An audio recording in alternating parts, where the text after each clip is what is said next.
Black Star Network is here. Hold no punches! I'm real revolutionary right now. Support this man, Black Media. He makes sure that our stories are told.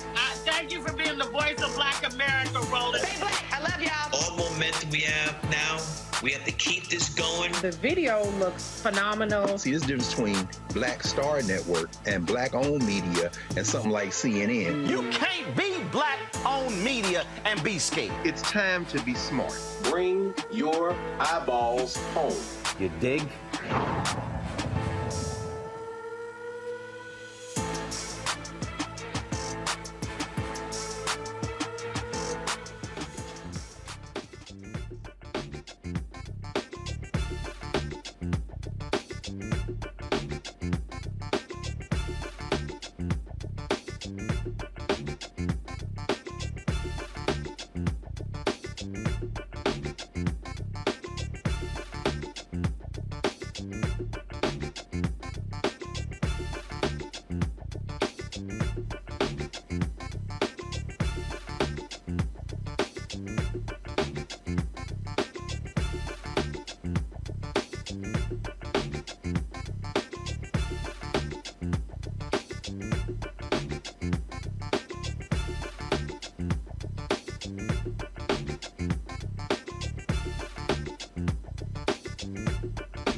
Monday, May 15, 2023, coming up on Roland Martin Unfiltered, streaming live on the Black Star Network. Yesterday was a one-year anniversary of 10 black folks being gunned down in Buffalo. Coming up, we'll talk with the mayor of Buffalo, how they commemorated that sad, tragic event and how the city is moving forward in the aftermath. Fox News, including a black woman, Harris Faulkner, not happy at all that President Joe Biden had the audacity to talk about white supremacy during his commencement address at Howard University on Saturday. I'm going to do a little deconstruction and breaking down how the white supremacist network is quite hypocritical, and also show you how dumb some of those people are who clearly don't know anything about American history. Also, on today's show, federal prosecutors have dropped all charges against Andrew Gillum and one of his associates after a jury deadlocked on all of the various counts. We'll tell you exactly what took place there. Also, the lawsuit in Mississippi has had a decision when it comes to that complex, that's court complex in Jackson that largely covers white Jackson, Mississippi. We'll tell you exactly what happened in that particular case as well. Plus, folks, Fit, Live, Win. Folks say the COVID emergency is over, but how should we still be operating with COVID still killing thousands of Americans? We'll discuss that in our Fit, Live, Win segment. It is time to bring the funk. I'm Roland Martin Unfiltered on the Black Star Network. Let's go. He's got it. Whatever the miss, he's on it. Whatever it is, he's got the scoop, the fact, the find. And when it breaks, he's right on time and it's rolling. Best believe he's knowing. Putting it down from sports to news to politics. With entertainment just for kicks, he's rolling. It's on go, roll, y'all. It's Roland Martin, rolling with Roland now. He's funk, he's fresh, he's real, the best, you know he's Roland Martin now.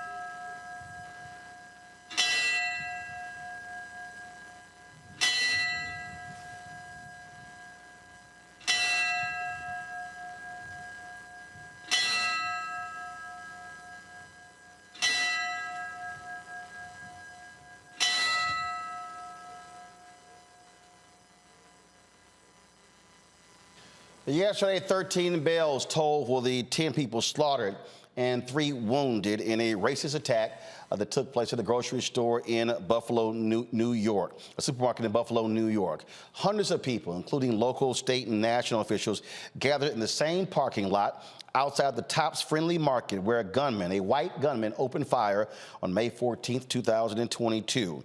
New York Attorney General Letitia James is suing a gun accessory manufacturer for selling a lock that can be easily removed to attach high-capacity magazines, which are illegal in the state. The white gunman who massacred 10 black shoppers and workers in that supermarket, of course, he carried it out with a semi-automatic rifle he purchased legally, but then modified so he could load it with illegal high-capacity ammunition magazines. He pled guilty to murder and other charges and was sentenced to life without parole in February. A federal case against him is pending. Joining me right now is the mayor of Buffalo, Byron Brown. Mayor Brown, glad to have you on the show. It was quite tragic what took place a year ago. How has your city dealt with this, especially in a nation where mass shootings just continue to happen on a regular basis? This was very painful for our city. The darkest day in the history of the city of Buffalo. The community came together. People held each other up. People supported each other in amazing ways. People are in various stages of healing. We had a 5/14 Remembrance Weekend, activities on May 12th, 13th, and 14th to reflect and remember those precious lives that were taken on May 14th, 2022, and to steel ourselves to be in the fight to push for things like this not to be able to happen again. So it was a tough weekend. It was an emotional weekend, but as always, our community stood together and supported each other. When these things happen, again, they're happening with such regularity in this country. Essentially, we just hop from city to city to city. And I think so many people have, frankly, just gotten immune. A shooting happens and we go, oh, 2 or 3, 4, 5. It's as if, it doesn't even capture our attention unless it's 8, 10, or more people. You're 100% right. We're in day 137 in 2023. There have already been over 200 mass shootings in the United States of America. And since the mass shooting in Buffalo last year, on May 14th, 2022, there have been more than 650 mass shootings. This problem isn't getting better, it's getting worse, and we can't be immune to it. We can't be desensitized to it. Innocent people are being killed in urban, suburban, and rural communities all across this country.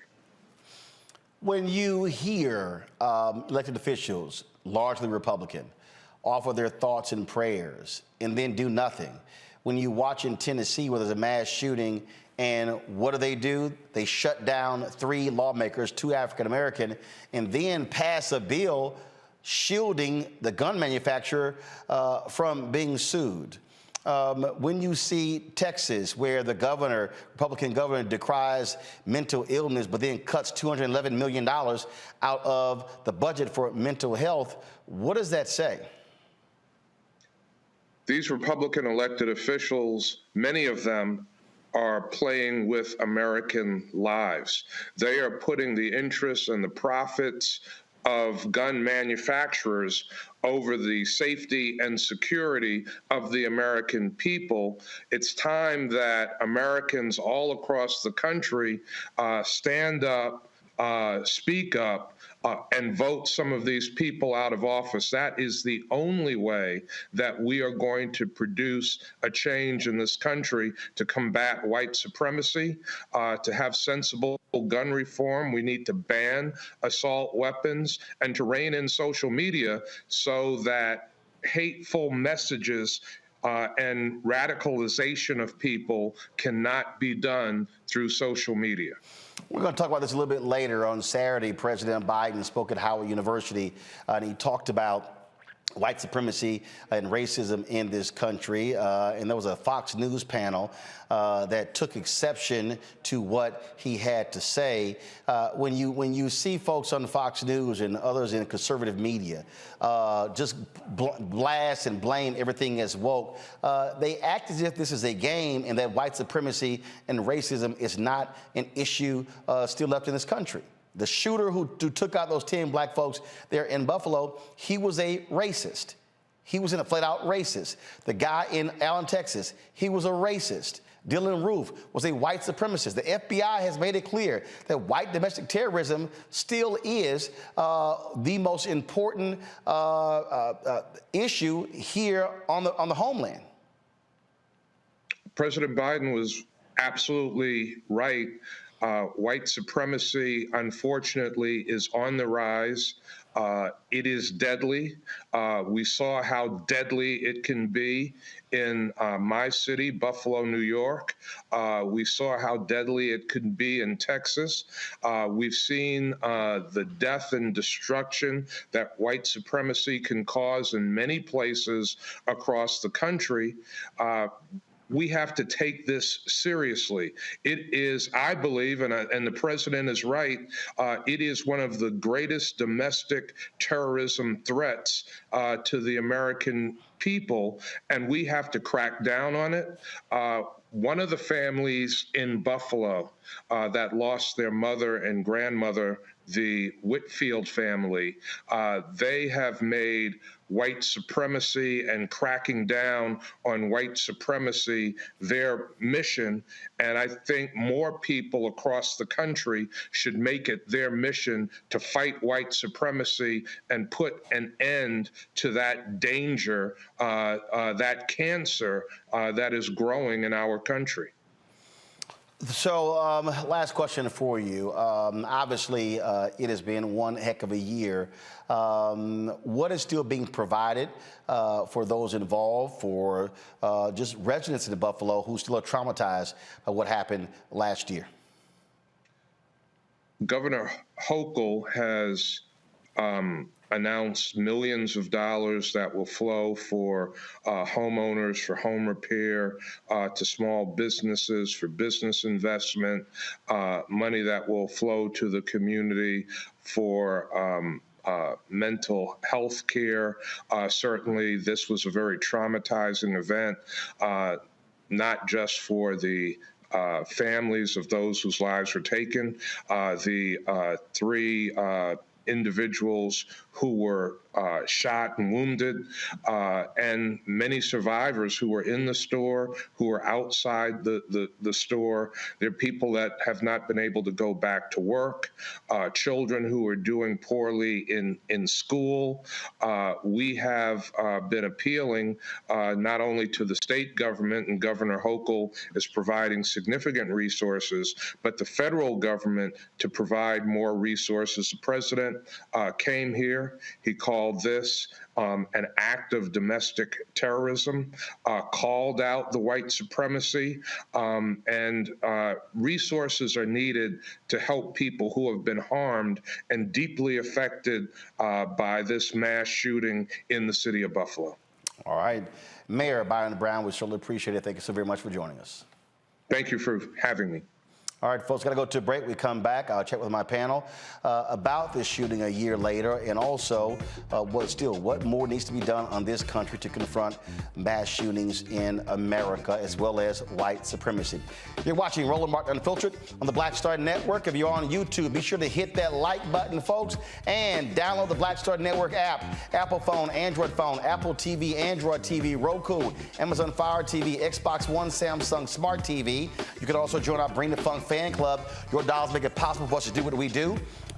See your check and money orders. P.O. Box 57196, Washington, D.C. 20037-0196. Cash App, $RM Unfiltered. PayPal, R Martin Unfiltered. Venmo is RM Unfiltered. Zelle, Roland at RolandSMartin.com. Roland at RolandMartinUnfiltered.com. Be sure to get a copy of my book, White Fear, How the Browning of America is Making White Folks Lose Their Minds. Amazon, Barnes & Noble, Target, Books A Million. Also, download your copy on Audible. We'll be right back.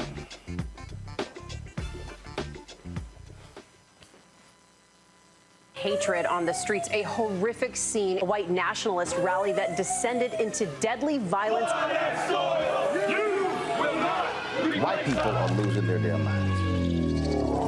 As an angry pro-Trump mob storms the U.S. Capitol, we've seen shots. We're about to see the rise of what I call white minority resistance.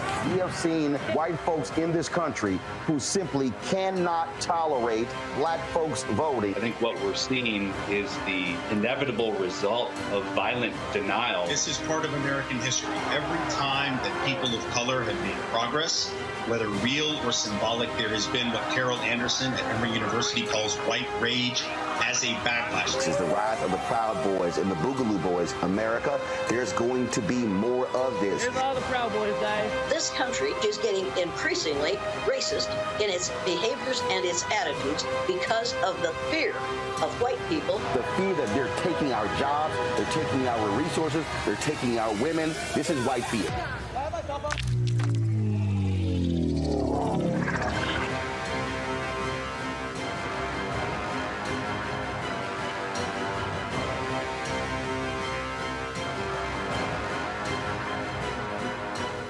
Black Star Network is here. Oh, no punches! I'm real revolutionary right now.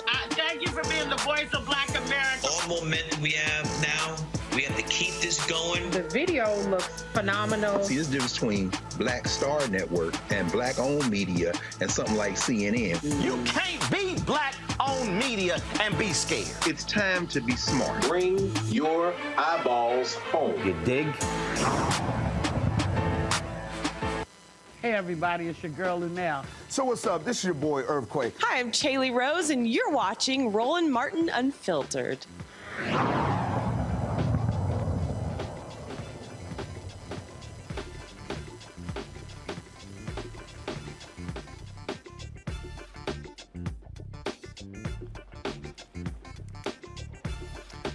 All right, folks, time to present our panel, Dr. Julianne Malveaux. She's the Dean of the College of Ethnic Studies, California State University, Los Angeles. She's out of L.A. Dr. Amakongo Dabinga, Senior Professorial Lecturer, School of International Service, American University. He's here joining us from D.C.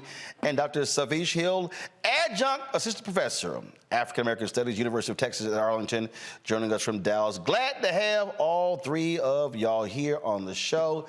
Let's start with you, Julianne, and that is this here. I mean, so many people were shocked and stunned last week, but not black folks. We've had to deal with the terror in America since the moment people of African descent were first brought here. When you look at what took place during Jim Crow, the lynchings and the race riots and the murders, black folks just trying to swim, black folks just trying to live. So this terror that is constantly visited upon us, we have had to deal with it from the beginning. Well, precisely. And people want to minimize the impact that terror has on individuals. Years ago, Richard Wright wrote that when there's a lynching in Mississippi, he could feel it in Chicago. And I think when we look at Buffalo as an example, we look at all the rest of this stuff, our people are traumatized. I have the privilege of visiting Buffalo about a month after that shooting with some of the Black Lives Matter LA team. And the women there were a couple of women who were in the store, and they were still crying, still shouting, crying out. One woman, she and her daughter both worked at that Tops Market, and she was frantically looking for her daughter. They both found each other, but she was still shaken.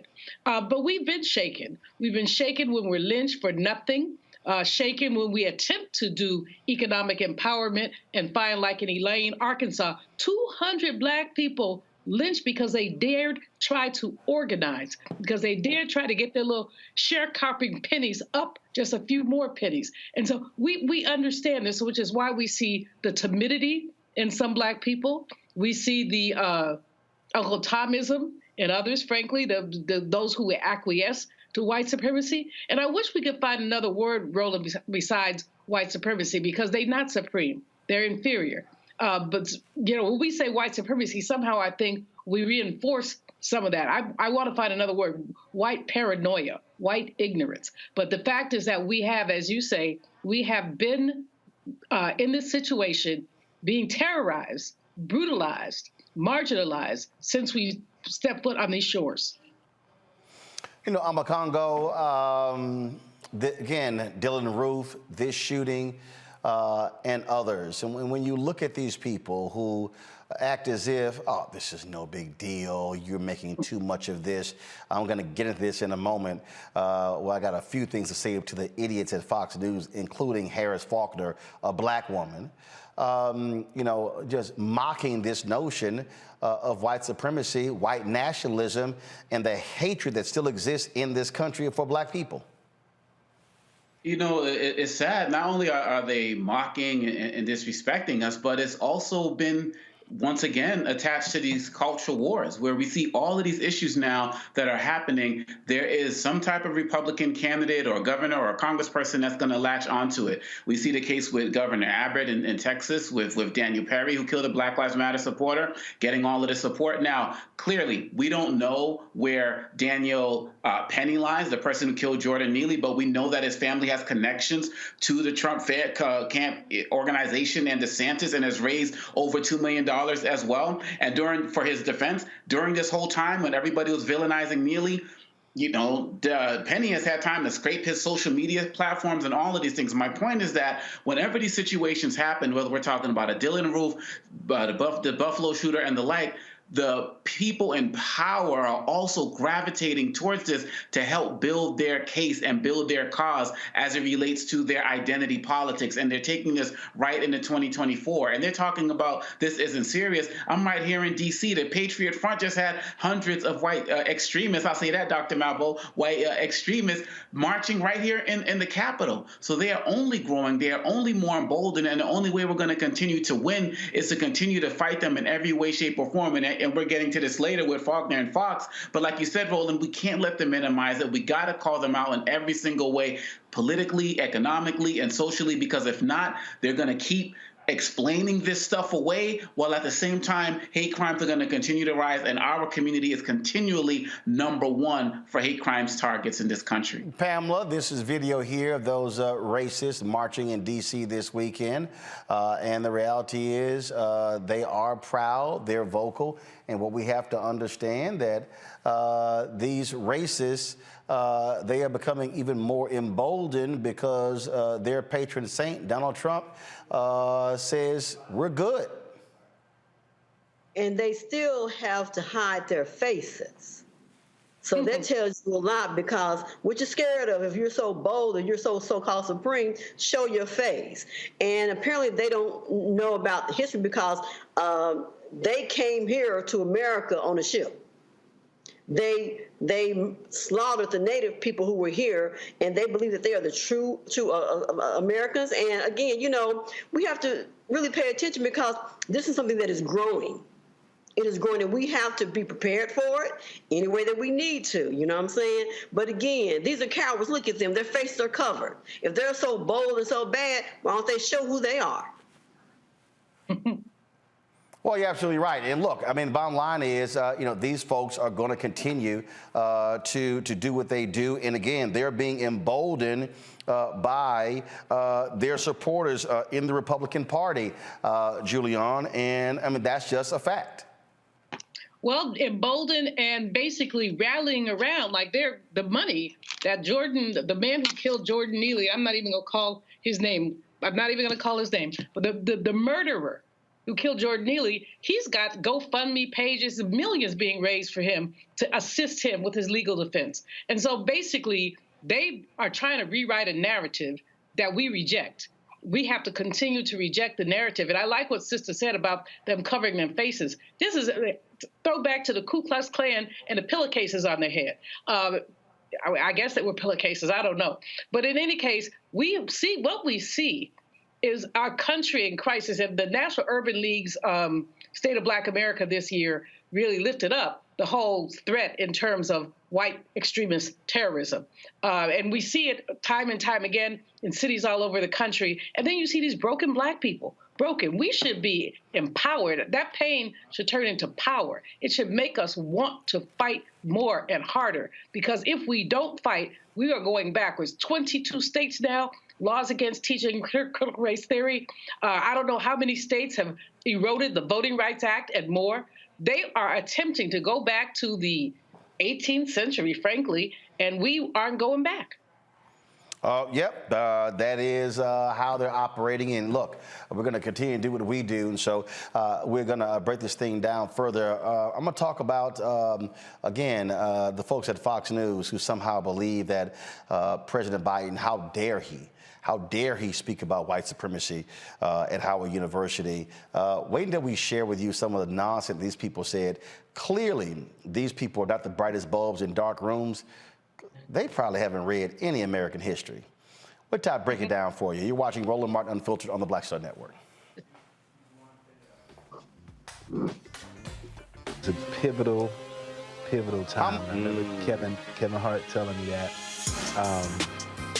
He's like, man, what you doing, man? You got to stay on stage. And I was like, I'm young, thinking, I'm good.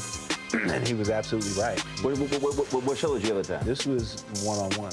Got it. During that time. So you're doing one-on-one, going great, you making money, you like... I'm like, I don't need to leave. I don't need to leave from, Wednesday, Thursday to Sunday. I didn't want to do that. You know, it was just like, I'm gonna stay here. Or I didn't want to finish work Friday, fly out, go do a gig Saturday, Sunday. I was like, I don't have to do that. And I lost a little bit of that hunger that I had in New York. I would hit all the clubs, running around. Sometimes me and Chappelle, or me and this one or that one, we'd go to the Comedy Cellar at 1 in the morning. And I mean, that was our life. We loved it. You know, you do 2 shows in Manhattan, go to Brooklyn, leave Brooklyn, go to Queens, go to Jersey. And I kind of I got complacent. I was like, I got this money, I'm good. I don't need to go chase that, because that money wasn't at the same level that I was making, but what I was missing was that training. Yes. Was that. And it wasn't the money. It was the money. You know, it was that's what I needed.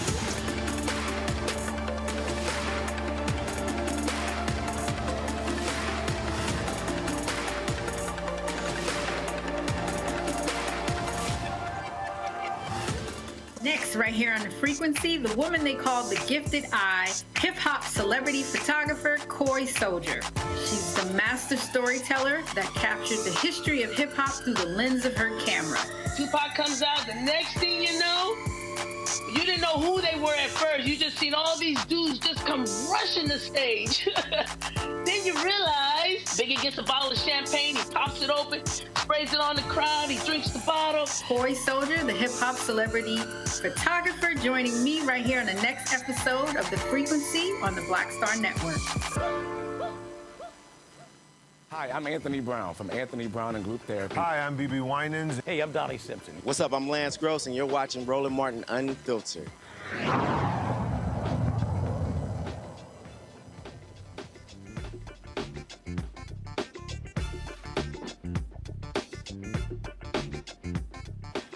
Let's get it. All right, folks, on Saturday at the Capital One Arena here in Washington, D.C., President Joe Biden spoke at the commencement for Howard University. I was in attendance there. My niece, Faith Marshall, she graduated, and so was there shooting video and photos for her, and it was pretty cool. A number of people were there in attendance there. First of all, President Biden was honored with an honorary degree along with Congressman Jim Clyburn and a number of others. Actor Wendell Pierce had a cousin who was there. Actor Roger Guinevere Smith had a nephew who was graduating as well, and so a number of people who were in the house. During his speech, President Biden talked about what his administration has accomplished that impacts African Americans, but he also talked about the threat in America when it comes to racism and white supremacy. We know that American history has not always been a fairy tale. From the start, it's been a constant push and pull for more than 240 years between the best of us, the American ideal that we're all created equal, and the worst of us, the harsh reality that racism has long torn us apart. It's a battle that's never really over. But on the best days, enough of us have the guts and the hearts to stand up for the best in us, to choose love over hate, unity over disunity, progress over retreat, to stand up against the poison white supremacy, as I did my inaugural address, to single out as the most dangerous terrorist threat to our homeland is white supremacy.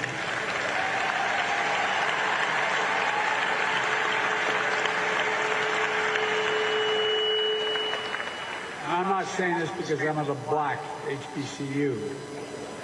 I say it wherever I go. To stand up for truth over lies, lies told for power and profit. To confront the ongoing assault to subvert our elections, suppress our right to vote. Some students were protesting. About 15 students protested. About 50 students protested Biden's speech. Some of them were carrying signs saying Biden, Harris do not care about black people. Also carrying signs that said a young black man was lynched. Speaking of Jordan Neely. That's Channing Hill. I remember she'd never seen her. She, of course, was one of the leaders of the protest at Howard when it came to the dormitories there. And so those students stood up, turned their backs to the president. Again, some held signs, others were simply on their phones, again, as a sign of protest. Now, so Biden comes there and he speaks about this whole issue. Folks at Outnumbered on Fox News, oh, they were not happy at all that Biden had dared talk about white supremacy. And so they literally had one of the dumbest, I mean, one of the dumbest conversations you have ever heard. And so I just want, y'all know a lot of times I just ignore these stuck on stupid people, but I just really had to deconstruct the sheer stupidity that I saw and heard today. Roland. One of the problems with this is that he thinks because he is in front of a black audience that he can just say whatever he wants. I don't ever remember him saying with such specificity any of this in front of a white audience, but maybe we missed that day. Maybe it happened in Delaware on one of those mystery weekend getaways. Stop. Harris, as a black woman, you should be ashamed of yourself. You absolutely should be ashamed of yourself. First and foremost, it's abundantly clear you've never actually followed Joe Biden when it comes to speaking. That's just one. Two, I thought you were a so-called news anchor, and so you're trying to throw some shade about his mystery weekends in Delaware. No, it's called actually going home for the weekend. What's also silly with your comments, Harris, as one of the few black people on air there at Fox News, you didn't listen to the speech, nor did you read it.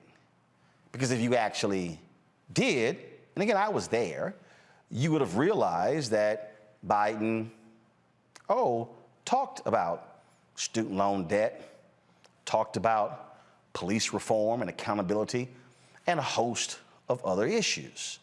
But see, you, he thinks he can say whatever he wants. Well, actually, Harris, when you're the president, you typically can say whatever you want. Now, I've actually given 20 commencement addresses. I don't know about you. I don't know who's ever invited you to speak at a commencement. And guess what? In all 20, I kind of said what the hell I wanted to say. Yep, sure did. So it's called commencement speaker prerogative. So you may know nothing about that, Harris. So keep rolling it. But this is really important because there is domestic terrorism in our country, and you can look at the facts and see where that's coming from. You can also say that two things are true. Things can be a problem without being the number one or the only problem. But right now, our sovereignty is at stake. Right now, people are still fighting high prices of things. Like we're in the midst of history making for all the wrong reasons. The blacks in that audience care about that. You don't think that we care about the economy? Of course. I mean, come on, you don't have to victimize us to reach us. But that's what he does. No one's putting us in chains.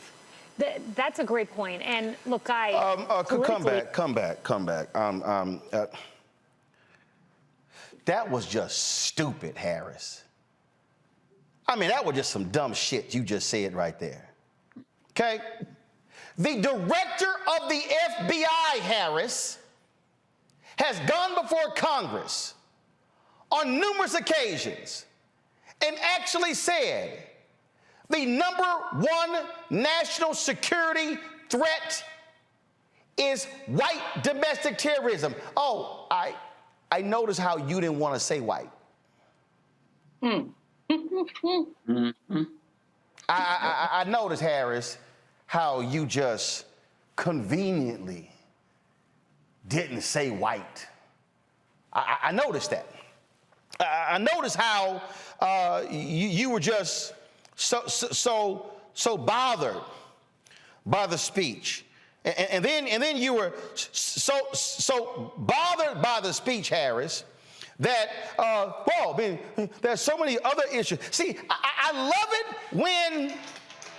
when you're a president who's talking about white supremacy, And you as a black woman go, but why you got to bring that up? Why can't you talk about some other stuff? No. Why don't we stick to the white supremacy part? See, that's why for some folk, it becomes an embarrassment, if you will, for black people to have you sitting up there, Harris, just saying just dumb shit. Just dumb. Just dumb. And then you also show your sheer ignorance, Harris Faulkner, when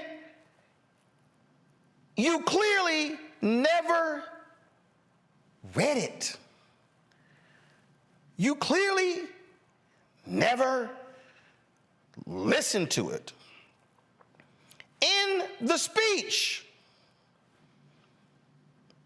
that I heard, because I was actually there, he actually talked about a number of issues. In fact, do y'all see my iPad? Okay, let me see if, not sure why it's not showing up. Let me try to, because see, again, folk, we only showed you a $1:27 of the speech. But what we didn't show you was all of it. Now, we live streamed it. On the Black Star Network. So if you actually want to hear the full speech, you can actually hear the full speech. And we did that because, again, when you're a credible news organization like we are, and Harris Faulkner's Fox News, they're not credible at all. They don't bother to do those things. And so in his particular speech, Biden talked about Mother's Day, things they went through. He mentioned South Carolina State. He mentioned the other honorees and talked about them. And then also as you go through this, he shouted out the Divine Nine in the speech. He talked about a number of things, including the first black vice president, the first black female vice president, Howard U. graduate, showed some love as well. In the same speech, he talked about the first African-American woman, who got on the Supreme Court. Yep, talked about that. Talked about the issue of violence in the country. Go to my iPad, come on. So he talked about, look at this here right here, y'all. He talked about Charlotte and the crazy neo-Nazis and the white supremacists. Yep. See, he talked about all that sort of stuff like that, fighting against those forces. In the same speech, y'all, he talked about the history of this country and what we must deal with, the history in this country, dealing with lies, talked about record turnout, voter suppression, political violence, mentioned the bomb threats that were against HBCUs all across the country, talked about putting democracy on the ballot, talked about, I'm sorry, Harris said, didn't Harris say, well, there are other things that are so crucial that black people care about? He didn't mention those things. He sat here and said, for affordable health care and housing, the right to raise your family, retire with dignity, stand up against gun violence in this country, stand up against books being banned and black history erased. Yeah, I kind of see that kind of stuff in the speech. He also, like I'm just scrolling right here as he walks through it, talks about the sinister forces, talked about what they have to do as a graduating class and what he said, with your voices and votes, I was able to feel my commitment to put the first black woman on the Supreme Court of the United States. Talked about the judicial nominees being more diverse than ever, including African Americans. He said right here, he said, because of you, you turned out, you spoke up, you knew, you showed up, and the votes counted. Oh, that's kind of what I see. Oh, right here, you feel the promise and the peril of climate change. Because of you, we're making the biggest investment ever in the history of the world in climate change. He talked about, I'm keeping my promise that no one should be in jail merely because of using or possessing marijuana. That got lots of applause from the audience. Oh, he talked right here about student loan debt and the impact on folks as well. He talked about how Republicans are dead set against student loan debt. He said here and talks about to reduce your debt service payments when you graduate, laying the whole thing out. Same Republicans are fighting those things as well. Talked about the assault weapons ban, talked about police reform and public safety, talked about these very issues. Right here, George Floyd, the bill, banning chokeholds, restricting no-knock warrants, establishing a database. It's amazing. Oh, talks about the investment to HBCUs for doctors and lawyers and judges. Yep, all that right here in the speech. $6 billion in counting to HBCUs, including to create new research and development labs and prepare students for jobs of the future in high-income fields. Cancer moonshot. Talked about those things. Talked about international diplomacy. All of us saying you're the leaders of tomorrow, but it's coming on you really quickly. Talked about all of these things. Y'all are seeing the actual speech that he gave. Talked about the danger to democracy would happen on January 6, 2021. Talked about that very issue. Issued an optimistic message for black students. Laid the whole thing out in his speech. So Harris Faulkner, what the hell are you talking about? You and your white cohort sitting on that Fox panel never bothered to actually read it or listen to it. No, you chose to get fixated on him discussing white supremacy, and then you got indignant even though your own network has had white supremacists and white nationalists on it, talking about the very same thing QAnon and the Proud Boys talk about as well. I never heard your ass say nothing about Tucker Carlson, Harris Faulkner. Never heard you criticize Bill O'Reilly, Harris Faulkner. That's right. Never heard you question Sean Hannity, Harris Faulkner. Never heard you challenge Laura Ingraham, Harris Faulkner. I've never heard you defend black people, Harris Faulkner. And you have the audacity, the unmitigated gall, to sit on the air and lie your ass off because you couldn't bother to do some basic damn research and go to Google and type in Joe Biden and Howard's speech and read it for your damn self. Oh, I ain't done. I'm gonna go to a break, and I'm gonna come back, and I'm gonna get y'all ass even further. You watching Roland Martin Unfiltered on the Black Star Network. Get him.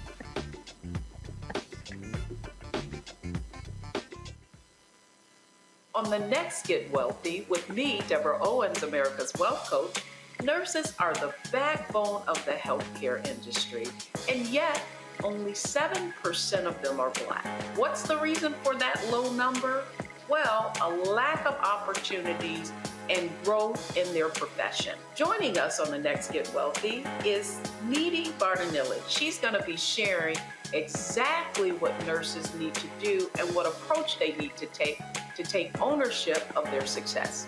So the Black Nurse Collaborative really spawned from a place and a desire to create opportunities to uplift each other, those of us in the profession, to also look and reach back and create pipelines and opportunities for other nurses like us. That's right here on Get Wealthy, only on Black Star Network.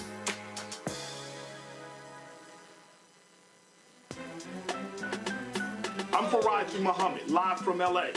And this is The Culture. The Culture is a two-way conversation. You and me. We talk about the stories, politics, the good, the bad, and the downright ugly. So join our community every day at 3 p.m. Eastern and let your voice be heard. Hey, we're all in this together. So let's talk about it and see what kind of trouble we can get into. It's The Culture, weekdays at 3, only on the Black Star Network.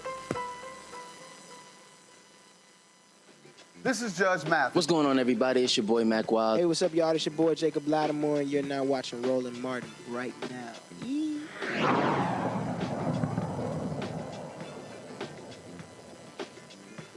All right, y'all. So here's more of the sheer stupidity that they air every day on Outnumbered on Fox News channel.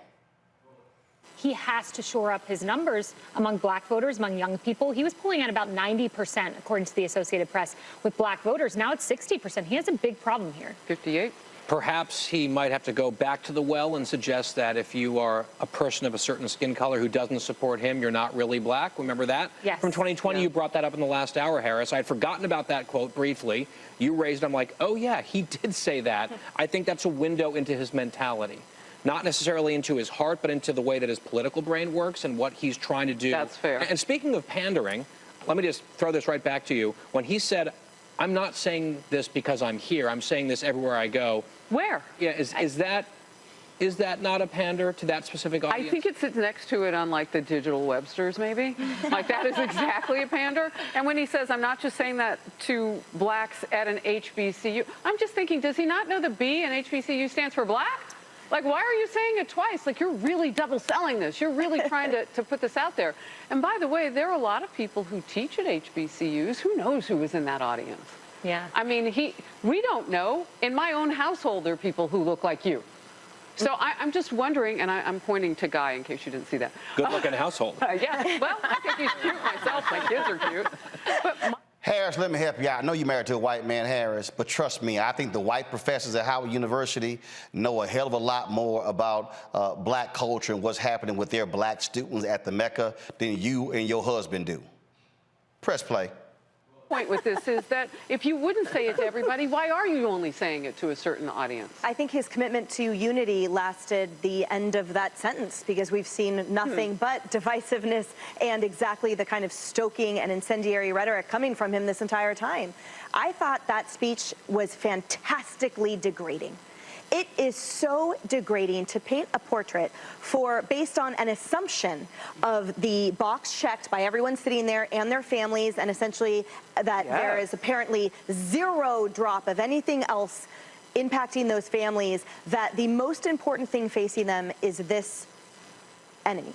And that will somehow define their trajectory, define their existence by the existence of something else. I know when I graduated college in my commencement speech, I was looking for inspiration. I would think for my president, I would be looking for policy. I would want to know exactly how my community could be lifted up, how that tide rises to lift up all boats, the kind of things where when I walk out of there, I feel more educated, more inspired, more equipped for my divine assignment. Instead, after that, I would feel victimized, I would feel afraid, I would feel judgmental and critical of my neighbor based on a box they checked. This commander-in-chief is anything but a unifier, and that speech was appalling. Well, Lisa... Okay, that's because you're a dumbass woman. You're a dumbass white woman. That's because you're just dumb. I mean, you literally didn't even read the speech. You literally didn't even listen to it. All of y'all sound like some idiots. We actually ran the speech. I scrolled through the entire speech. He literally challenged the Howard students to be the next generation of doctors and lawyers and scientists. And you yahoos sit on Fox News and lie, but you know what? That's no shot, because you just paid $787.5 million to Dominion because your ass was lying with Donald Trump about the election. All of you are idiots. Every single one of you, the black and the white ones, the white man and the white women and the black woman. The fact that you will knowingly lie to your audience when literally the speech is there for anybody to see shows not a single one of you have any integrity, credibility, morals, values, or principles, because a basic fact check exposes your lies. Y'all, we ain't done. Wait till this next fool talks. Y'all watch this one. Told me during the commercial break she was really feeling unity in Joe Biden's America. I was saying it as a joke, as we all know. He's the most divisive president, in American history. But the point is... Stop right there. Stop right there. Oh, my God.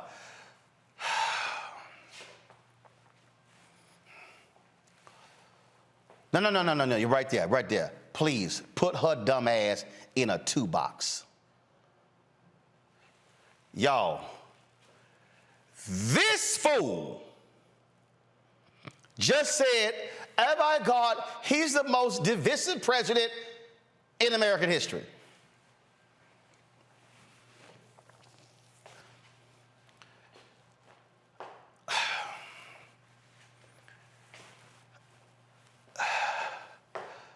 On Congo, can you share with folk the absolute racists who followed Abraham Lincoln after he got assassinated? Because her dumb ass clearly ain't never heard of that racist. Who was also Trump's favorite president. I mean, we're talking about a situation where, you know, you have Andrew Jackson, a man who sit here who said, I don't care about the Supreme Court as it relates to Native American land. I'm going to take it anyway because I got the Army and they don't. That's why situations with the Freedmen Bureau never really got off track because of Andrew Jackson. I mean, this man was probably the most racist president we ever had. And then we get Trump later, who has a proud portrait of him to constantly take pictures at or stand next to while he's in the Oval Office. The fact of the matter is, we have more presidents who have been racist than not, right? And so when we look at it at the end of the day and we're coming to Biden, anything that goes against a white extremist, white pride narrative is considered divisive, period, bottom line. And that's why this really ties into your first segment, because every single step that I mean, look, just today, Paul Gosar was found to have a neo-Nazi as part of his staff.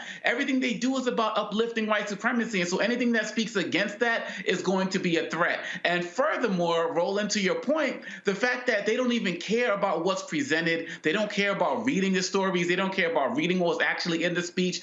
All they want to do is bring him down for anything. I mean, look, the fact of the matter is, in his first presidential campaign ad, when he ran a few years ago, and his recent one, white supremacy was right there in the ads. Everywhere he's gone, he said, I'm running because of what happened in Charlottesville. And so he literally does talk about this everywhere he goes. Presidential debate, called out Trump, which is what led Trump to say, stand back and stand by. So their ignorance is why Tucker Carlson was found to not even be able to be called a credible news source. But here's the deal. This is who they are, and you are exposing them 100%. But here's the deal. Okay, so he said this here. Pamela, please share with our folk about that racist Herbert Hoover who led the lily white faction of the Republican Party. You know, there's some reason why we don't want to know the truth. We want to find anti-black people who will speak and just say anything, trying to indoctrinate people. Understand what this term means that the Republicans are using all the time. It means to keep telling something to the point where people don't criticize it and don't check the facts. Look at what these people have done historically and are still doing. White supremacy is on the rise and is everywhere, and we see it. We see it in the politics that this Republican Party is pushing in and trying to erase and to change the narrative of our history, of our story. Because, in fact, let's just erase all this. Let's take this out and let's add this and let's make people think that these were the good people and racism. Well, it doesn't exist. It doesn't bother me, really. But when you're so dumb and say he's the most divisive in history, Julian, just explain to folk the absolute virulent racist who Woodrow Wilson was. Oh, please. He would not have black people in the White House. He basically, explaining it, he was not only a dyed-in-the-wool racist, he had so many other issues and challenges that people who had things named after him are taking them down. He banned black folk from being hired in the federal government. He reinstituted segregation. The man showed Birth of a Nation, that racist D.W. Griffith movie in the White House, helped promote it across the country. Roland, black people who were civil servants lost their jobs under Woodrow Wilson. They had worked their way up, and they lost their jobs because of him. I don't understand who that little chick was. whatever she was talking about, but I don't watch Fox News, so their level of idiocy is unparalleled. I don't understand who the little Faulkner, whatever her name is, that little chick is either. But between the 5 people on that panel, I think you might have had a third of a brain, because the nonsense they were spouting, especially, Biden being the most divisive. Come on. We can look at so many others. We can look at Richard Nixon with his Southern strategy. We could look, we could go further back. We could just go president by president by president. See, that's my whole point. But see, the problem is when one of these idiots, when they get up here and they say, "Oh my God, he was the most divisive ever," it's because their audience, they haven't read, they don't know, and so again, what she said was a flat-out, undeniable, easily proven lie. All right, let me go back to lying-ass Harris Faulkner. Harris Faulkner, who I know, I can text her lying ass right now. Harris Faulkner said, "Oh, Joe Biden brought these things up. Has he ever said that in front of white people?" Henry, yes. Go to my iPad. Here she is. Come on up, Don. Bill Makari, Joseph Morgan, Race Bouillon. Oh, hold up right there. Oh, Lord, please, can you give it to me right here, please? Because I just want to make sure, okay? I don't wear glasses. There's somewhat of a glare on my monitor here, but I got damn good eyesight. It looking like a lot of white people in this audience. I'm sitting. White. Let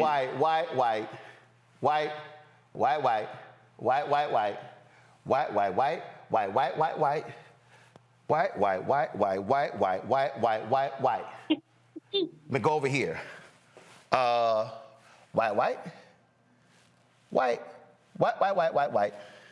White. Do y'all know what this is? This is called the United We Stand Summit, taking action to prevent and address hate-motivated violence and foster unity. This is also called Harris Faulkner is a damn lie. She said, Biden, has he ever addressed these things in front of white people?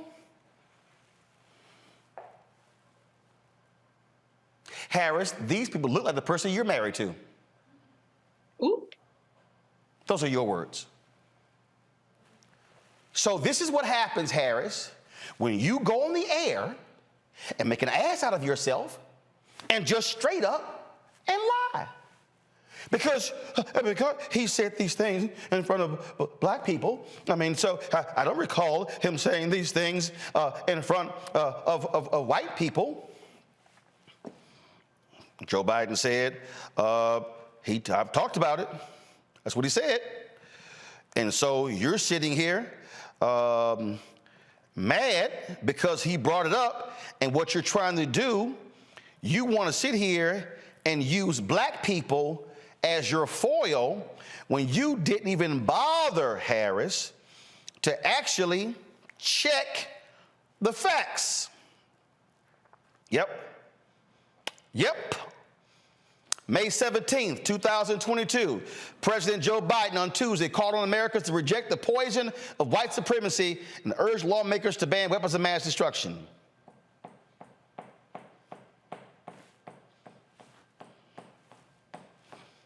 That's from Roll Call, May 17th. See, matter of fact, let me see if I can go get this here straight. Henry, do you see my iPad here? Good. Pull it up. See, this is for Harris Faulkner, who clearly don't know how to do no damn research. Y'all, let me show you how easy this is. I went to Google and I typed in Joe Biden discusses white supremacy. Y'all saw how easy that was? Do you see what came up? What came up was, oh, damn. It came up, his Howard University speech. Oh, it talked about remarks of Joe Biden. Right here. What is this? Is this the State of the Union? Oh, y'all, control room, can y'all please pull up some video of the State of the Union? Because I recall there were a lot of white people who were sitting in that audience. I don't think that was an all-black audience. Maybe Pamela Omakongo or Julian got some different information on that one. But last I checked, that's a pretty damn white room. And so according to this here search, which came up number 1, Biden mentioned white supremacy in his State of the Union address. I think a lot of white people also happen to be watching the State of the Union. So for Harris Faulkner to suggest that, oh, Biden has never talked about these things in front of white people, my God, it's amazing how Google can just make you look like a damn fool. This is literally the speech right here, y'all. So let me just go on back, okay? Right here. I told y'all, right here, boom. Oh my God.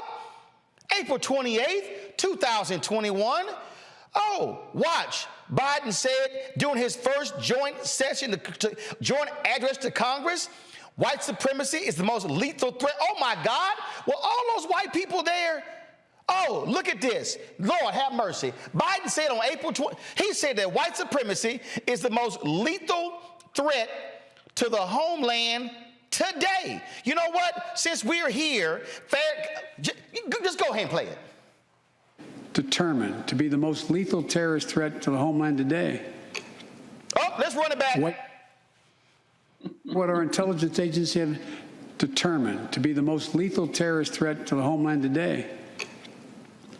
White supremacy is terrorism. We're not going to ignore that either. My fellow Americans, look, we have to come together to heal the soul of this nation. Oh, so Harris, I'm confused. I'm confused when you say, he's pandering to black people. He brought those things up in front of us, and he hasn't brought those things up in front of white. Oh, my goodness. Y'all, that was on April 28th, 2021. Lord have mercy. Right here. President Biden calls white supremacy a poison when he went to Buffalo, y'all, in May 2022. Ain't that something? He said it right here when he went to Buffalo. Let me keep going. Right here, y'all can pull it up right there. This is when, you know what? What the hell? Just go ahead and play it. Let's just play it. White supremacy is a poison. It's a poison running through it really is. Running through our body politic. And it's been allowed to fester and grow right in front of our eyes. I'm just wondering, were there any white people in the audience there in Buffalo? Yeah, I think there were. See, y'all, what I'm doing is I'm showing you what happens when liars lie on television and just make stuff up, and their dumb, largely white conservative audience on Fox News eats it up thinking that they're telling the truth. You know what? Just for shits and giggles, give me a little bit more of the idiots from Fox News. Pit neighbor against neighbor, people against the other. That is the point of this. Like every Marxist before him, you have to have someone to blame. You have to intentionally divide society. He did this during COVID with the unvaccinated like me, trying to say, hey, don't spend Christmas with your unvaccinated family member. They're dangerous. They're unclean. He did this heading into the midterm elections with ultra MAGA, standing with the military flanked behind him, labeling 75 million Americans as enemies of the state. And now he's just doing it with white people. And the sad part is, and the irony of it, is that Joe Biden has probably made some of the most racist statements of any president in American history, whether it was palling around with segregationists, whether it was saying that Obama was the first black American who was bright, articulate, and clean, whether it was saying he didn't want his kids to grow up in a racial jungle, whether it was saying that you have to have an Indian accent to go into or work at a 7-Eleven or go into a 7-Eleven, whichever it was. Offensive. So, I mean, so he has actually made blatantly racist statements, but then he has the audacity to sit there and intentionally divide Americans because guess what? Rome is burning and the country is a mess, and he's trying to prevent a distraction and have a group of people for everyone to blame for their problems. And by the way, just very quickly. Stop right there. I do not want y'all to miss what she just said. He wants a group of people to blame someone else for their problems. I do not want y'all to miss what she just said. See, the reason we do these deconstructions is because the other folk just sort of play a little clip. But right there, she said what her intention was. You people, you're blaming someone else for your problems. It's your problem when it comes to crime. It's your problem when it comes to criminal justice. It's your problem when it comes to education. You're trying to blame somebody else for all of your problems, as if the federal government did not sanction redlining, as if the federal government did not have laws that prevented black people from owning banks, as if the federal government did not prevent black people from living in public housing. That's what led to the race riots in Detroit, in Chicago, and other places. As if the federal government and the state governments and the county governments and the city governments did not play a role in the present day conditions of black folks all across this country. What you're seeing are a group of white people on Fox News and a black apologist on Fox News literally lie to their audience and paint a picture that the only thing Joe Biden talked about in his speech at Howard University on Saturday, the only thing he talked about was white supremacy. When we have now shown you the facts. Go to my iPad. 2019 during the campaign. Biden says Trump fans flames of white supremacy as Democrats attack racism. This took place right here. Here he was speaking. Oh my God. Look at this here, y'all. Let me just go ahead and read it. In both clear language and in code, this president has fanned the flames of white supremacy in this nation. Biden, the former vice president, said in a speech in Burlington, Iowa. Come. You know, matter of fact, you know, just go ahead and I leave it on my racial makeup of Burlington, Iowa. Well, damn, y'all. Joe Biden gave a speech in Burlington, Iowa that is comprised of 86.63% white people. And Harry, matter of fact, control room, see if y'all can find video of that speech. I just want to see, because 8.25% of Burlington is black. So the way Harry's talking, every Negro in Burlington, Iowa was at that speech and nobody else was there. I got a feeling that if he gave a speech in a city that's 86% white, it was a good number of white people who were in the audience.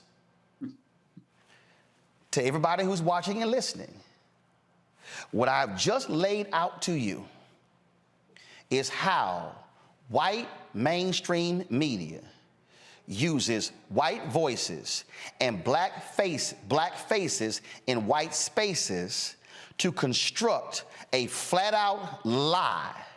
And so now what they have done, they have now said Biden went to Howard and all he did was talk to the black folks like they were victims. See, that's what happened. And then you had a little white woman in the green.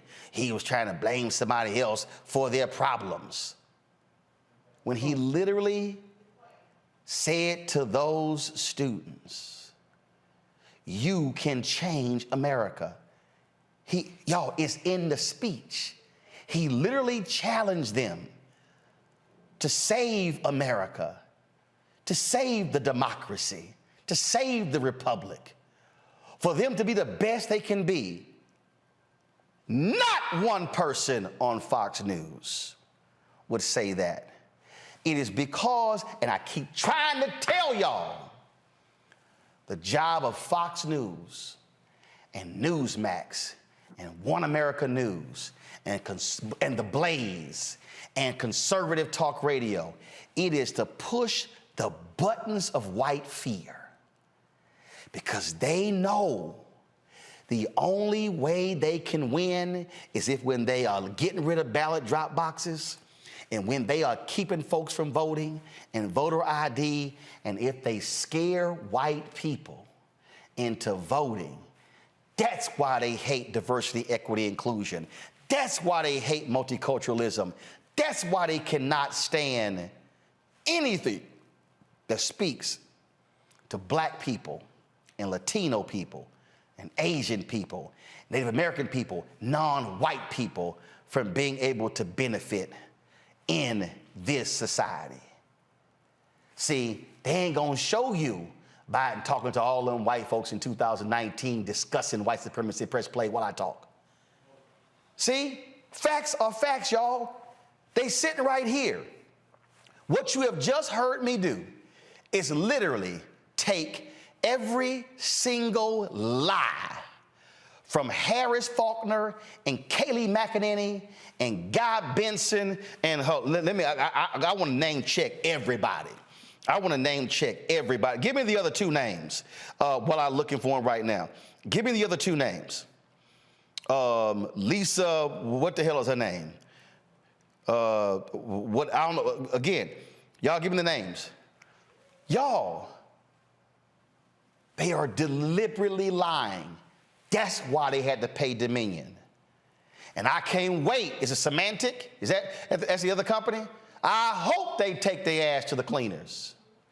Lisa Booth, and who's the other person? Emily who? Emily Campagno, Lisa Booth, Kayleigh McEnany, Guy Benson, and Harris Faulkner. Shame on all five of y'all. And you know what? Shame on you, Suzanne Scott, the CEO of Fox News, because you knowingly allow your hosts to go on your network and just lie.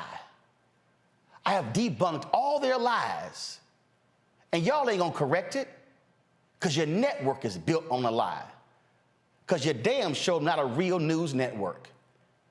You're not Fox News, you're faux news. You're fake. You are truly fake news. Because that segment was simply gutter trash and a flat out lie. And specifically, Harris Faulkner, shame on you, because you know better. Or at least you should. You're watching Roland Martin Unfiltered on the Black Star Network, where we check facts before we speak. Back in a moment. When you talk about blackness and what happens in black culture, we're about covering these things that matter to us, speaking to our issues and concerns. This is a genuine people-powered movement. There's a lot of stuff that we're not getting. You get it, and you spread the word. We wish to plead our own cause.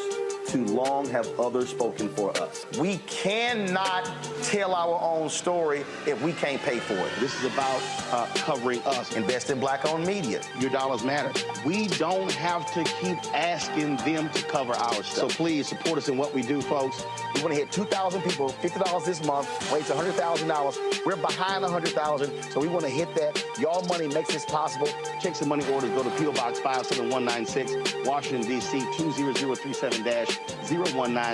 The Cash App is $RM Unfiltered. PayPal is R Martin Unfiltered. Venmo is RM Unfiltered.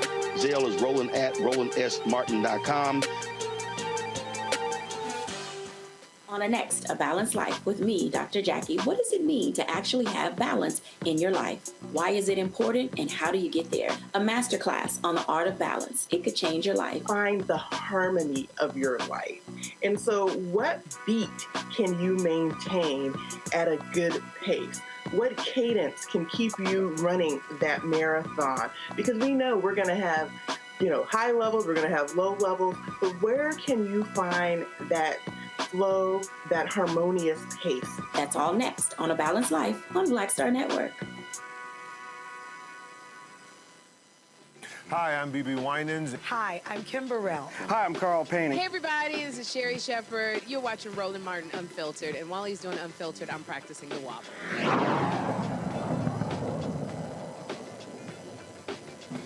So apparently Greg Gutfeld on Fox News is the five brought up the whole white supremacy thing again. I'm going to roast his ass tomorrow. Let's talk about this here, folks. Last week, you might remember we told you the story of Andrew Gillum and one of his associates being found not guilty on one charge. The jury was deadlocked on the others. Well, today, federal prosecutors put forth a motion in the courtroom announcing they are not going to retry Andrew Gillum, the 2018 Democratic nominee for Florida governor, and of course, Sharon Letman Hicks, his longtime associate. Again, the U.S. attorney announced that they were going to retry them on the indictments of diverting tens of thousands of dollars in campaign contributions for personal use. But today, they asked the judge to dismiss the remaining corruption charges against them. Prosecutors said, again, they intended to retry them, but reversed their decision. The judge did not immediately rule on the motion today, but generally judges give following the judges normally follow the prosecution's lead. Here is the real deal here, Congo. You know what happens when they have a hung jury, the prosecutors go in and they go talk to the jurors.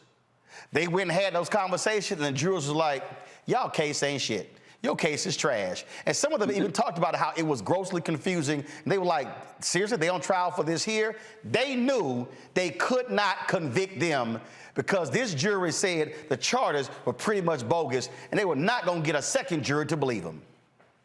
And that's why I'm glad that Gillum fought this, because we know that in Florida, with Ron DeSantis and the hold that he has over all areas of politics down there, he's going to do anything to make sure that any potential future opponent, just like he was his past opponent, right, is going to be smeared and defamed in some way, shape, or form. And so for Gillum to go out and make sure, he could have taken some type of plea or just something to kind of stay, below the radar and maybe not make a public face for himself again with a trial like this. It speaks a lot to his character, and people can talk about issues in the personal life. Those are personal issues. But when you have a governor and when you have these Republicans there who are really out to target any person who could be a potential threat to him, I think he lost by 34,000 votes or something to DeSantis. He tried to go after him, and he tried to make it so that he couldn't come back hard. And so I'm hoping that Gillum takes this and uses to motivate himself and fortify himself to maybe give it another run in some way, shape, or form in Florida, because I do believe that he was a rising star, and I feel like given everything that's going on there, he can still do a lot of good in that state. And so to get out there and not give up and not give in, knowing that they were never going to stop trying to smear him, I commend him for his fortitude. Normally in these type of cases, Julian, and we know, federal authorities, it's typically guaranteed they're going to get a conviction. I mean, their conviction rate oftentimes, one of the reasons their conviction rate is so high because folks simply plead guilty because they don't want to face the United States government. This is a case where they said, no, we're going to fight you, and the government lost, and now they got egg on their face. Like a fool. Just like, listen, Brian Benjamin, they had charged him, forced him to resign as lieutenant governor of New York, and then what happened? Had to drop the charges, and so his name is now sullied. He's no longer lieutenant governor, and so this is what happens. And so this is where he said, if you know you didn't do it, damn it, you got to fight. Andrew Gillum he's a hero to me for any number of reasons. He did so well in that gubernatorial, like Obakongo said, 34,000 votes off of toppling DeSantis. But even more than that, he's a smart brother with a lot of integrity, a lot of policy ideas, a lot of good sense. They really threw a bathtub at a drizzle, if you will. They just threw the book at him because they could. And so I commend him for standing up and standing in his truth and in his innocence. The jury couldn't figure it out because the prosecutor couldn't figure it out. But, what we have to say, I just admire the young brother so very much for so many things, but especially for his integrity here. And again, what we know about prosecutorial discretion is they can go after who they want to. They can choose to ignore who they want to. That's why the former president took him forever to get convicted on anything. But in any case, that discretion often works against Black people, and we know that. Look, here's the thing here, Doc. Marilyn Mosby is dealing with this crap right now. The U.S. Attorney in Maryland is trying to go after her for saying she withdrew money early from her own retirement account. That, like, y'all spending that time, and so and here's what they do. It leaves for you to rack up hundreds of $1,000s in legal bills, leaves you in debt, even if you are acquitted. Exactly. Dr. Hill, go ahead. Yes, you know, there has always been an effort to remove Black folk who are in political positions or seeking. There was a time, you may remember, when a majority of Black council persons were being investigated. They went into their offices and went through their things, and it's just this fear that if these people get up in office, if these Black folks who have integrity, who are honest, and who care about their communities get into these positions, we're going to see these changes. And so you have these other folks who are trying their best to find whatever they can to knock us down. But as you can see, we keep coming back, and I am so elated to know that we see people like this brother who stand up, who speak out, and it encourages other young people who want to run for office to have a path to follow, to know what they need to do. So it's very encouraging, again, that he didn't back down. He stood up and said, come on, you're going to have to fight me, and I'm ready. Oh, absolutely. And so, again, they now get to move forward. And so hopefully they will be able to recover from this, because typically, again, when they come after you, you have mountains of debt and legal bills. And unlike when a white man kills a Black man on a subway station, you don't have $2 million that's raised by folk for your legal defense fund. And then you don't have folks like Governor Ron DeSantis tweeting out, hey, kick them some money to defend themselves in court. Literally, Daniel Penny has raised more than $2 million through his GoFundMe, and folk like Governor Ron DeSantis actually posted on social media for folks to give to this man's legal defense fund for choking a Black man to death. And the fools at Fox News don't think whiteness is real. You're watching Roland Martin Unfiltered on the Black Star Network.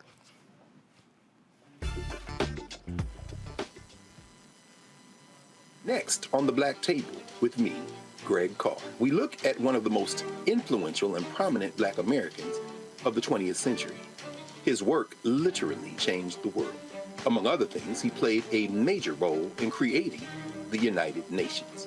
He was the first African American and first person of color to win the Nobel Peace Prize. And yet today, he is hardly a household name. We're talking, of course, about Ralph J. Bunche. A new book refers to him as the absolutely indispensable man. His lifelong interest and passion in racial justice, specifically in the form of colonialism. And he saw his work as an activist and advocate for the Black community here in the United States as just the other side of the coin of his work trying to roll back European empire in Africa. Author Cal Rostiala will join us to share his incredible story. That's on the next Black Table, here on the Black Star Network. Next, right here on The Frequency, the woman they call the Gifted Eye, hip-hop celebrity photographer Coy Soldier. She's the master storyteller that captured the history of hip-hop through the lens of her camera. Tupac comes out, the next thing you know, you didn't know who they were at first. You just seen all these dudes just come rushing the stage. Then you realize Biggie gets a bottle of champagne, he pops it open, sprays it on the crowd, he drinks the bottle. Coy Soldier, the hip-hop celebrity photographer, joining me right here on the next episode of The Frequency on the Black Star Network.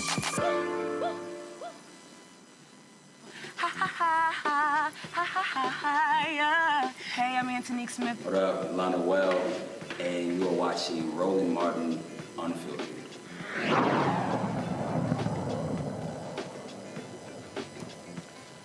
A judge of Mississippi has ruled against 3 Jackson residents who filed a lawsuit challenging a House bill that would create a separate judicial and police force in the Capitol complex. Judge Dwayne Thomas said the plaintiff's claims failed on all merits. He said they could not prove beyond a reasonable doubt that the challenge provisions were unconstitutional.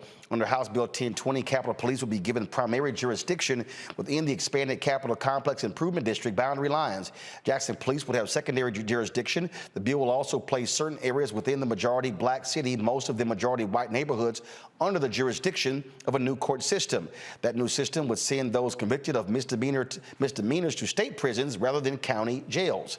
An appeal could be filed in this case. In a separate case, a federal judge temporarily blocked House Bill 1020 from becoming law on Friday, May 12th. U.S. District Court Judge Henry Wingate granted the NAACP's motion to block the Chief Justice from appointing judges under the law while House Bill 1020 is being challenged in court. Well, that's look, that's the battle that continues over and over and over again. There. This is also why you have to have our legal groups. This is the thing here. This is the thing right here, Pamela, that we have to recognize. And I was at the NAACP LDF dinner a couple of weeks ago. We've supported laws created for civil rights under law. I don't think a lot of folks watching, a lot of black folks really understand what is happening, the work that's being put in, the fights and the battles that are happening all across this country by our legal organizations, our legal titans, Barbara Arnwine's Transforming Justice Coalition, and we could go on and on and on. I mean, these folks are doing the critical work needed, using the law to fight the racist things that are happening in this country. Absolutely. We for some reason think that we have overcome. We're not paying attention to these new Jim Crow laws that are being instituted right before our very eyes. We're so preoccupied with stuff that don't mean anything, and we really need to pay attention to these laws because they will affect us. And we're seeing it now. We have to look, things like voting, of course, the constant attack against diversity and trying to erase Black history. Not granting professors tenure if they even teach it or talk about it or even mention certain words. So it's really imperative that we try to educate our communities about what's going on. And a great place to be would be in the churches. Our churches used to be those spaces where we could organize. We have to get back to that, and maybe have some kind of campaign where we will talk about what's going on in our communities so that we'll know what we need to do and understand how these laws will work against us. No, absolutely. Omokongo, again, when we talk about this multi-pronged strategy, it is a battle, it is a war, and it has always been the case. Our legal minds have always been at work, just like those on the business side, just like those on the protest side, just like those who are out in the streets, in the suites. And so when we talk about how we change Black America for the future, it literally is going to require all of our forces moving, as Dr. King said on April 3rd, 1968, operating as a collective. Absolutely, and being involved in all things relating to law is an extreme part of the process. Unfortunately, the only times you really hear things on television outside of the Black Star Network relating to Black lawyers is when we're dealing with a situation of an unarmed shooting of a Black person by the police, and we have people like the great Lee Merritt and the great Ben Crump on the air, and of course they need to have their stories continue to be magnified in terms of the work they're doing. But you're absolutely right in terms of the work of the Legal Defense Fund. Jay-Z has an organization that's dealing with, it has a legal team as well. And really, at the end of the day, if we don't get more sophisticated with the law and support the people in our community who are actually doing this work, who already have the knowledge, I hope that this Mississippi case on appeal, maybe they'll start to tighten some of the, get the case a little bit tighter and come back again. But if we don't do that, we are going to lose, because time and time again, from the local level up to the Senate, Roland, these Republicans have shown that they have been willing or able to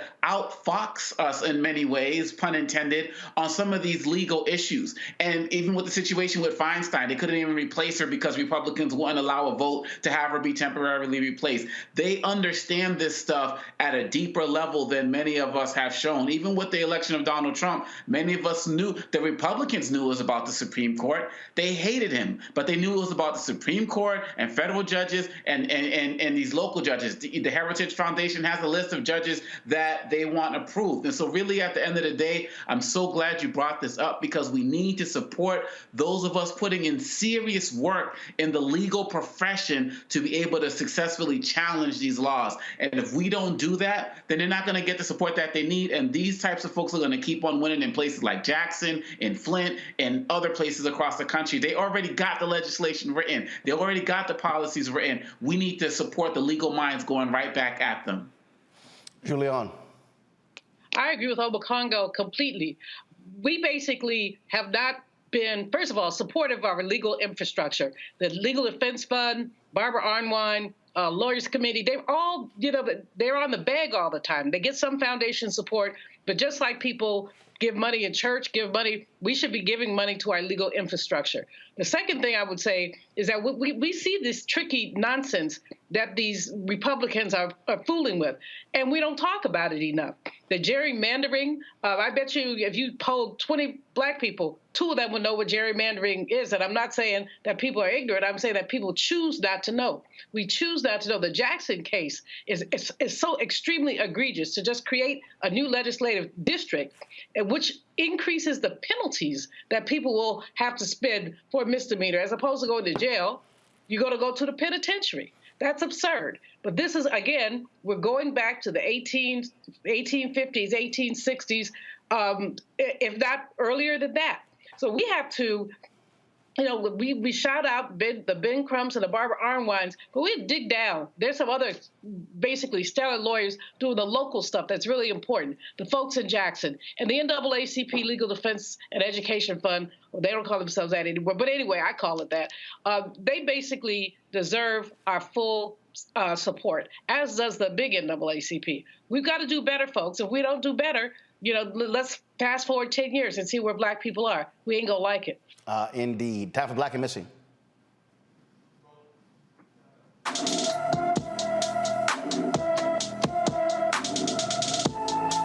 we have sound of Brandon Johnson?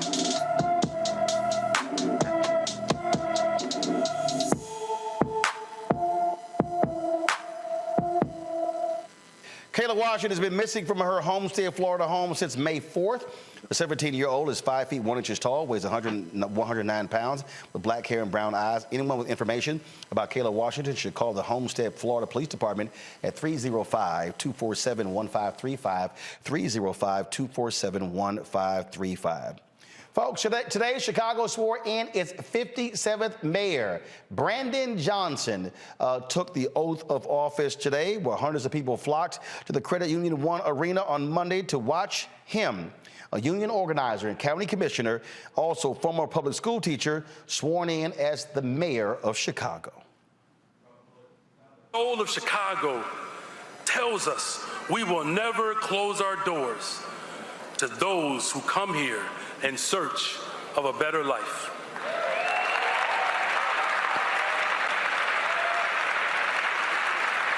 For as scripture says, I was hungry and you gave me something to eat. I was thirsty and you gave me something to drink. I was a stranger and you invited me in. I needed clothes and you clothed me. I was sick and you looked after me. I was in prison and you came to visit me. That has always been the soul of Chicago, and it will always be the soul of Chicago.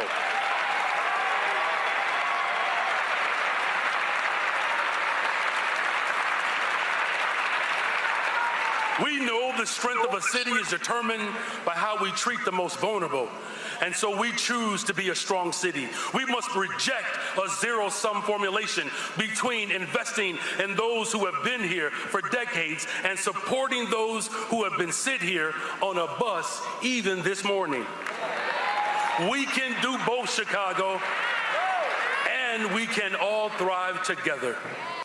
Got a tough job on his hands trying to convince these aldermen that he does not have ulterior motives. They got major issues dealing with budgets and pensions. Also, they'll be hosting the 2024 Democratic National Convention in Chicago. He also has to appoint a new Chicago police superintendent. And again, the city has been struggling with issues such as crime in bad schools. Over this past weekend, 25 people were shot in Chicago. 6 were killed, according to cops. He's got one hell of a tough job, Pamela. Well, yes, and I think that, of course, his background, particularly working in education, he'll have a different perspective on how to deal with things.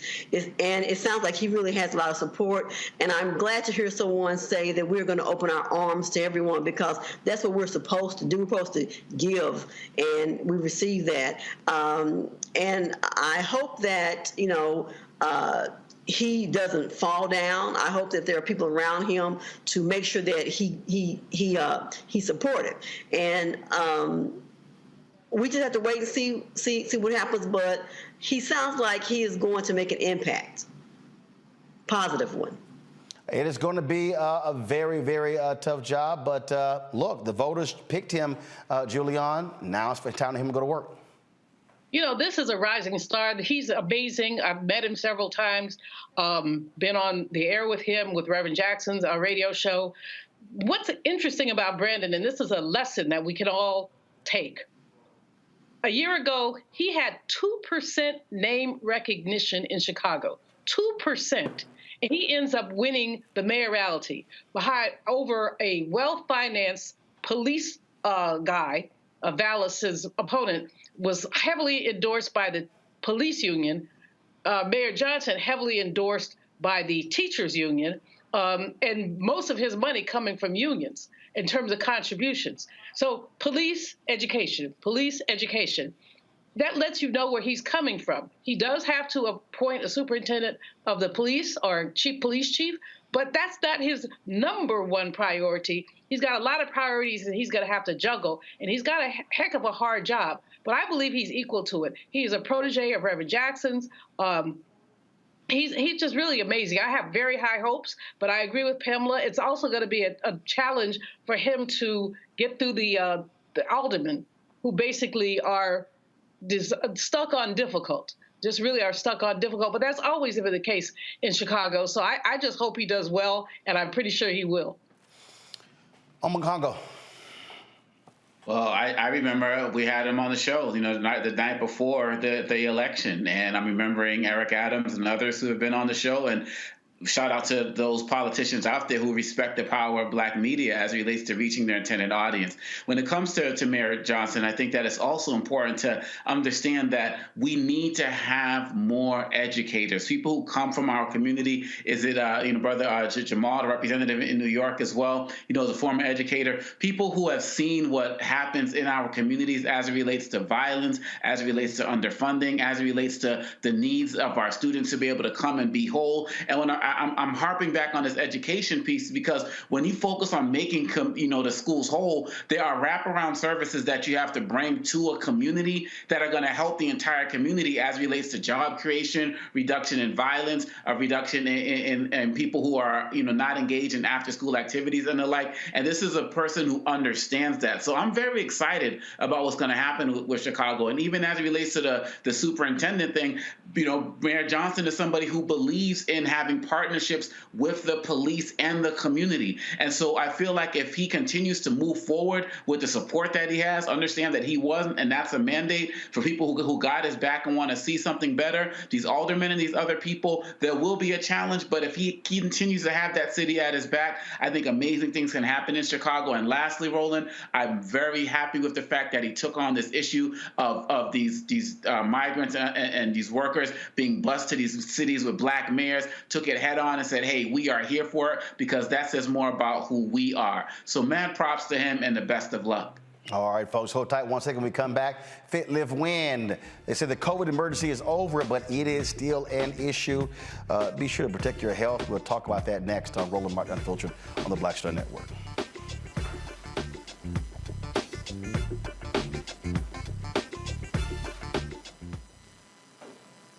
Next, right here on The Frequency, the woman they call the Gifted Eye, hip-hop celebrity photographer Coy Soldier. She's the master storyteller that captured the history of hip-hop through the lens of her camera. Tupac comes out, the next thing you know, you didn't know who they were at first. You just seen all these dudes just come rushing the stage. Then you realize Biggie gets a bottle of champagne, he pops it open, sprays it on the crowd, he drinks the bottle. Coy Soldier, the hip-hop celebrity photographer, joining me right here on the next episode of The Frequency on the Black Star Network.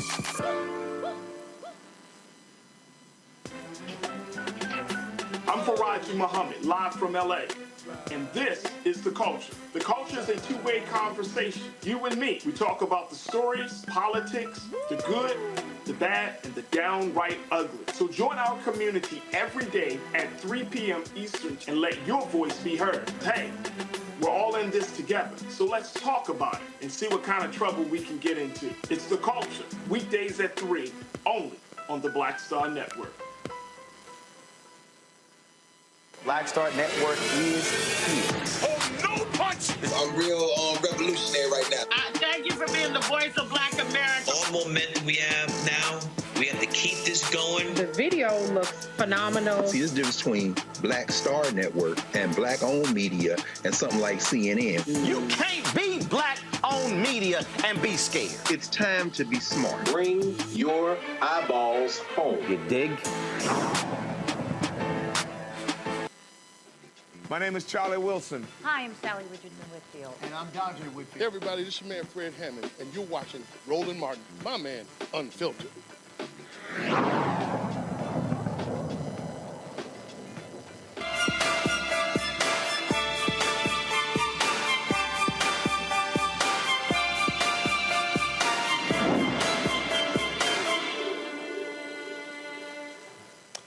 Well, the World Health Organization says COVID is no longer a global health emergency, but the numbers are still real. Here are the current stats when it comes to COVID worldwide, folks. We're talking about 106,792,474 cases. You had 1.1 million deaths since the pandemic began. Now, of course, the emergency is over, but the virus still lingers. Joining me now is Dr. Jane Morgan, the Executive Director of Piedmont Healthcare Corporation's COVID Task Force. Doc, glad to have you. I mean, the reality is, and I'll say this here, probably, look, when I fly, I still am wearing my mask. There was a study that showed that they examined fecal matter from a number of planes. 96% of what was tested, COVID was present. So that air is circulating. I'm always wearing my mask there. But it's interesting, when I've gone to other places, other outdoor events, we're not as vigilant as we used to when it comes to wearing masks and having protection. I don't actually see hand sanitizer in a lot of places like we used to. We used to be a heck of a lot more vigilant about it. But as we've gotten further and further away from 2021, things seem to be shifting. You know, I agree, and science has certainly been overridden by a lot of other messages that have confused and conflated the message coming from public health arenas and also scientific experts like myself. And so people began to get tired, more so not from the pandemic, but began to get tired of trying to constantly figure out what they needed to do today. What do they need to do on Wednesday? Did it change from Friday? What does this mean? Now we have a new variant, and then all of the multiple messages. And unfortunately, as a scientific community, including the CDC, we never did really get ahead of communication such that people were really following sound science during communications. And so you're right, we're in an endemic state. The virus has not gone away. It certainly has dampened. We are in a much better place. The majority of Americans have some degree of immunity, either with vaccination or by contracting the virus. Unfortunately, many people have contracted it over and over and over again, which also lends to a sort of carelessness and an increase of your risk of long COVID. So you're right. Here we are. We're in a better place, but COVID has not gone away. And we have about 1,000 deaths every week still here in the United States. So that's a lot of deaths. Look, what are other doctors saying, doctors and nurses? Are they frustrated with political leaders wanting to rush as quickly as possible back? Folks like, oh, no more shutdowns, things along those lines. What are your fellow colleagues saying?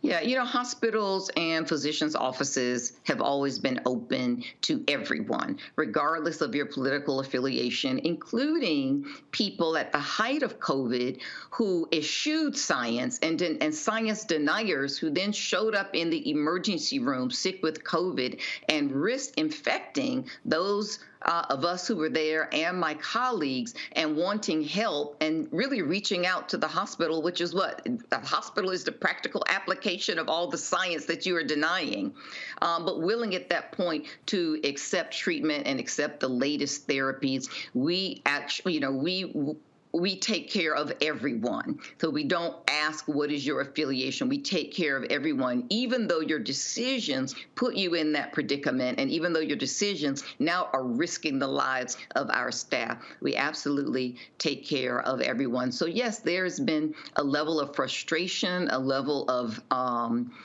unbelievability with what we were facing in the hospital, and then walking right outside of the hospital 1 or 2 blocks away and seeing people, gathering at events and unmasking. Meanwhile, back at the hospital, we're intubating people. And so it was really certainly at different stages of the pandemic, it was almost living in 2 different worlds, which can be very, very discouraging, that you're spending your entire day at the hospital managing and saving the lives of patients who are sick with COVID, and then you leave outside of the hospital setting and the world doesn't seem to be aware of what's really happening. Questions from the panel. Juliana, you're first. Doc, thanks for your work. I really appreciate it. If COVID is not finished, we know you're talking about the deaths we're experiencing every week, what kind of precautions do people take other than continuing to wear masks? Are there other precautions in terms of large gatherings, et cetera, keeping social distance? What should people be doing? Well, I think people should be pragmatic, know who your social circle is. If you're going into any type of event or social event and you are unclear of what everyone's vaccination or immune status is, then you just need to use your decision-making for what you're going to do. Is it going to be a tightly packed event where you literally are walking sideways to squeeze through people? Then you may want to consider a mask. Are people going to be able to move and filter freely? And so I think at this point, when we are in restaurants or we are at tables that are placed apart from one another, you don't necessarily need to wear masks. We certainly are in an endemic state, but there may be times when you want to wear masks. So for instance, if you're in an airplane, you're seated next to someone who's coughing, or you're sitting behind someone who has a chronic cough, you may want to consider what you need to do to protect yourself, because this virus is still endemic. Hopefully it will go away, but it may not. It's not consulting us, and it certainly can always evolve into something else that could be more formidable. Omakongo. Dr. Morgan, my question is about long COVID. You mentioned it earlier. I just feel as a layperson, I'm not hearing much about any progress as it relates to solving this issue. Are there any updates as it relates to that area? Such an excellent question. I was just talking about that just yesterday with regard to all of these long COVID cases that we're managing, and it's a plethora of them, all different types of symptoms, from mild to people who really may end up being permanently disabled. And what are we going to do about it? And what are the combination of symptoms and problems that we see? So for instance, we know that if people got multiple infections, they're at a greater risk of developing long COVID, and also at a greater risk of developing more severe symptoms. if their disease progress was also more severe, they seemed to be at a greater risk of developing long COVID than if they had a very mild disease process. Most people who were vaccinated, if in fact they became unlucky enough to also get COVID, generally had a mild course, and it does appear that vaccines, even if you contracted COVID, provided some protection from long COVID. So you're right. We have a lot to learn about this. This is still declaring itself. It will be a disability issue here in the United States. And right now, you're right, it's not getting the visibility that it deserves. Pamela? Yes, thank you. Do you think that it's a possibility that COVID can become a major epidemic again? You know, I think we never say never. I hope not. I hope that we have really learned some hard lessons, because we learned them the hard way. I think Roland was very clear. We had over 1 million people die. That's a tough lesson. And if we choose to ignore that, then you're right. History could repeat itself. We certainly have seen many of the missteps of the CDC. And to be clear, the CDC is a governmental agency that was really designed for surveillance, for identification, for monitoring, and not for rapid mass emergency response. And yet that was what was required of it. And what we learned is that a lot of its data gathering techniques then were not appropriate when we were in an emergency. They have techniques that require time to gather data. They come from multiple sources, from multiple different digital platforms, some not digital platforms, some required approval, some didn't. It was all of this disparate use, which worked when you were just surveilling. But when we needed to respond, it doesn't work. So there are a lot of lessons learned, and I think absolutely we are vulnerable to another pandemic if we don't get a handle on social media, if we don't get a handle on messaging. And when I say that, I mean that the messenger in a scientific emergency needs to be science, needs to be the messenger, and not all types of people who may be famous or may have followers for whatever reason. Those people start to have the louder voices because they have the larger following, but they have the least amount of experience and the least amount of background, and did quite a bit of damage. All right, then. Well, Doc, we certainly appreciate it. Thanks a lot for joining us. And again, folks, please remain vigilant because COVID is still real. We appreciate it. All right, panel, thanks a lot. Julian, Pamela, Omakongo, I appreciate y'all joining us on today's show. Thank you so very much, folks. I will see y'all tomorrow right here, Roland Martin Unfiltered on the Black Star Network. Greg Gutfield, Fox News, batter up, you're next. Thank you. I'll be here with you tomorrow. I'll see y'all then. Ho!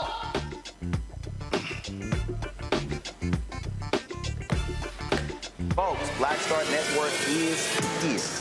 Hold no punches. I'm real revolutionary right now. Support this man, Black Media. He makes sure that our stories are told. Thank you for being the voice of Black America, Roland. Stay black. I love y'all. All momentum we have now, we have to keep this going. The video looks phenomenal. See, there's a difference between Black Star Network and Black-owned media and something like CNN. You can't be Black-owned media and be scared. It's time to be smart. Bring your eyeballs home. You dig? Pull up a chair. Take your seat. The Black Tape with me, Dr. Greg Carr, here on the Black Star Network. Every week, we'll take a deeper dive into the world we're living in. Join the conversation only on the Black Star Network. Hi, I'm Dr. Jackie Hood Martin, and I have a question for you. Ever feel as if your life is teetering and the weight and pressure of the world is consistently on your shoulders? Well, let me tell you, living a balanced life isn't easy. Join me each Tuesday on Black Star Network for a Balanced Life with Dr. Jackie. We're all impacted by the culture, whether we know it or not. From politics to music and entertainment, it's a huge part of our lives, and we're going to talk about it every day right here on The Culture with me, Faraji Muhammad, only on the Black Star Network. I I'm Deborah Owens, America's Wealth Coach, and my new show, Get Wealthy, focuses on the things that your financial advisor and bank isn't telling you, but you absolutely need to know. So watch Get Wealthy on the Black Star Network.